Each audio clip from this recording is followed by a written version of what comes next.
Let's now bring in Cornelia Meyer, macroeconomist and chairman and CEO of Meyer Resources, joining us from Switzerland. Cornelia, welcome. Thank you so much for coming on the program.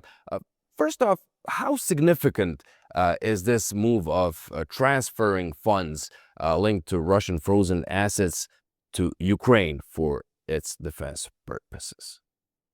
Good evening, and thank you so much for having me. It is actually quite significant. What we had, what we had last year is, or what we have now is, Ukraine is running out of money to fund its defense. The U.S. is no longer funding as they were funding under Biden. So now it's really up to the Europeans, and the UK is not part of the EU, but the UK is part of Europe, to find the money. So that's the backdrop against which it is. So it is significant. I'm sure the UK is very careful. The UK government is very careful. It's headed by a lawyer. They have looked and made sure that that the way they did it is ironclad legally. The question is, what will it mean in future for the City of London? You may remember we had this problem late last autumn when it was the Euroclear several hundred million that were supposed to be going to the Ukraine, and Belgium said, no, we cannot do this. We cannot afford to have Euroclear embroiled into any sort of legal dispute. And we depend on actually central bank trusting us when we are the custodian of their money. Well, from a macroeconomic perspective, does this set a precedent in how financial systems are being used in conflicts around the globe? Well, it's less a macroeconomic perspective. It is more legal perspective. So if I'm a central bank, and I see that happen to another country, and you know, if I'm from a country where, you know, in not such an easy environment, where you may have a war or disputes, then that will make me very wary of putting my money into the custody of such a country. You've mentioned the case of Euroclear. We've heard at the time from the Belgian Prime Minister saying we cannot afford to have any sort of controversy. But there are still some concerns in some parts of the world about the financial stability and legality of such a move. How would you say this might affect confidence in Western financial institutions? It will affect confidence, and it will affect confidence. Actually, the Belgians have done a good job at saying, no, we're not going to do this.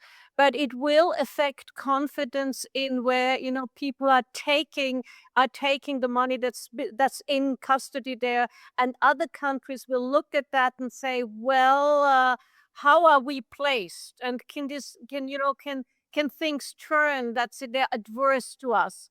So yes, it will have an impact. But then look, London is in Europe the strongest stock market, the biggest stock market. So the UK can probably afford more to do that than other countries, just because of the size and the breadth and the stability of the London stock market.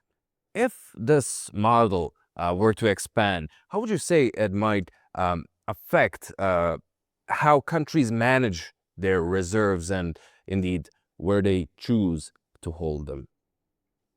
They will not give them to countries or multinational organizations, multilateral organizations where these things occur. They will look. I mean, a lot of countries in Africa, in other difficult jurisdictions, will look at that and say, well, how safe is my money there? Not how safe is my money there as a person, but how safe is my central bank's money there? So, so yes, it will have ramifications. People will look at that, and they will, in the long term, act on it. But on the other hand, you know, it's Europe is still a pretty stable environment, and usually we can rely on the rule of law. So they will have to weigh that. And finally, Cornelia, would you say that this is a sustainable way to fund Ukraine, or does it carry with itself some long-term economic risks? Well, I think it's not that sustainable. And in the end, I'd like to see peace. I'd like to see peace everywhere and people stop dying. But and it's not sustainable. And the issue is really the issue that we had the U.S. really footing a large bit of the bill, and the U.S. is now out with the new Trump administration.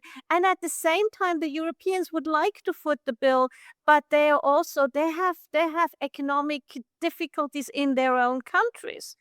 And especially with what's going on Hormuz, the economic situation is materially and adversely affected. Growth is really affected. So it's a little bit a thing of, I don't think anybody really likes to do these things, but it's a thing of needs must. Cornelia, thank you so much for coming on the program and sharing your insight. Thank you very much indeed.